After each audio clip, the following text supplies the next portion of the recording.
America की आंखों की किरकिरी बना चीन, जाने क्यों तेज हो गई है विवादों और बयानबाजी की जंग। अमेरिका और चीन में लगातार विवाद बढ़ता जा रहा है। आलम यह है कि राष्ट्रपति डोनाल्ड ट्रंप लगातार चीन पर पाबंदियां लगाते जा रहे हैं। उन्होंने अपने ताज़ा फैसले में अब चीन से आने वाले यात्री विमान पर प्रतिबंध लगाने का फैसला किया है। 16 जून से दोनों देशों के बीच विमान सेवाएं बंद हो जाएंगी। इससे चीन की मुश्किलें बढ़नी तय मानी जा रही है। ये सब कुछ ऐसे समय में हो रहा है जब कोरोना की महामारी का दंश झेल रहे देशों की अर्थव्यवस्था को दोबारा पटरी पर लाने की कवायद जोर शोर से चल रही है। अमेरिका और चीन के बीच ये तनातनी यूं तो काफ़ी लंबे समय से है, लेकिन डोनाल्ड ट्रंप के राष्ट्रपति बनने के बाद से इसमें विवादों की खाई और अधिक चौड़ी हो गई है। दक्षिण चीन सागर दोनों देशों के बीच छिड़े ट्रेड वार, कोरोना उत्पत्ति को लेकर उठे सवाल और तीखी होती बयानबाजी के बीच अब हांगकांग का मुद्दा भी इसमें अपनी भूमिका निभाने लगा है।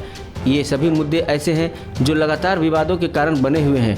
वहीं कोरोना उत्पत्ति और हांगकांग के सवाल और मुद्दे को अमेरिका लगातार हवा दे रहा है। इसको हवा देने में न सिर्फ राष्ट्रपति ट्रंप बल्कि विपक्षी पार्टियां भी लगी हुई है। जानकारों की राय में दोनों देशों के बीच चल रही ये लड़ाई वर्चस्व की जंग को लेकर अधिक है। वहीं व्यापारिक मुद्दे पर अधिक से अधिक लाभ लेने के लिए भी ये लड़ाई और तीखी हो चली है। अमेरिका में भारत की पूर्व राजदूत रही मीरा शंकर और जवाहरलाल नेहरू विश्वविद्यालय के मीरा कुमार और दीपक का मानना है कि इन दोनों देशों के बीच रिश्ते अब वैसे नहीं हैं जो एक दशक पहले हुआ करते थे।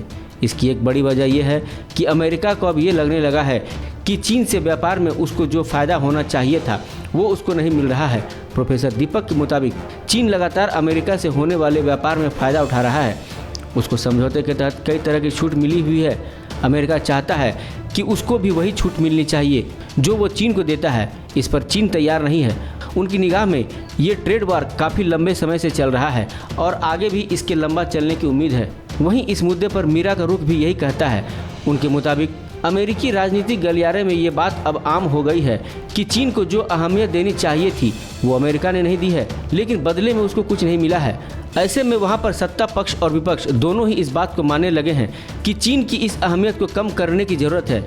यही वजह है कि अमेरिका लगातार चीन पर विभिन्न मुद्दों को लेकर दबाव बना रहा है। इसमें सत्ता पक्ष के साथ विपक्ष भी लगा हुआ है। चीन के वर्चस्व को कम करने के लिए दोनों का गठजोड़ काफ़ी काम आता दिखाई दे रहा है।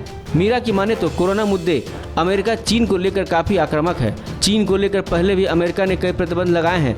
अमेरिका की ये दबाव की रणनीति काफ़ी सफल होती दिखाई दे रही है।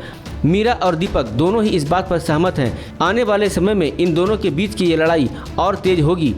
इसका असर कहीं न कहीं अमेरिका में इस वर्ष होने वाले राष्ट्रपति चुनाव पर भी दिखेगा। इंडिया न्यूज़ वायरल की रिपोर्ट।